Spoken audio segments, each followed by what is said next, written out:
Indian-administered Kashmir Valley came to a standstill following the release of the result of a federal investigation into the death of two Muslim women. The Central Bureau of Investigations concluded on Monday that the two women were not murdered in the town of Shopian but drowned in a river.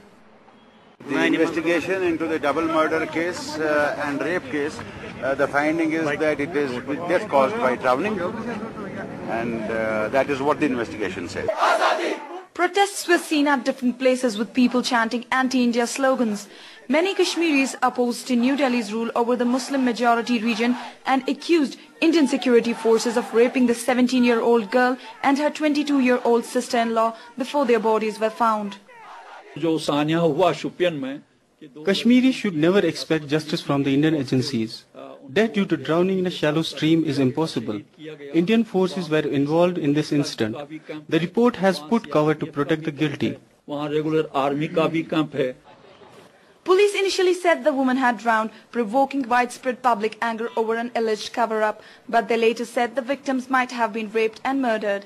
Shopian town, 50 kilometers from summer capital Srinagar, observed a 47-day shutdown and massive protests during which at least 2 people were killed and around 500 injured in clashes with police. Later, the state government announced a one-man inquiry commission. An autopsy report confirmed that the women were raped, and the government-appointed commission alleged that 4 police officers were involved in destroying some of the key evidences. They were later suspended and arrested. In September, the case was handed to Central Bureau of Investigations after judicial authorities and the state police failed to crack it. The Central Bureau of Investigation has sought action against 6 doctors, 5 lawyers and 2 other people for fabricating evidences. The women's families and residents of Shopian said on Monday they reject the Central Bureau of Investigation's findings. The report presented by CBI is a clear cover-up to protect the guilty. This is an injustice, and I will take this case further. I want international intervention in this case.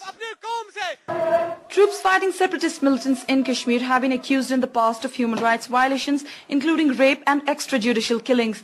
However, authorities deny any systematic violation and say all reports are investigated and the guilty are punished. Different conclusions of the investigations done so far have led to confusion.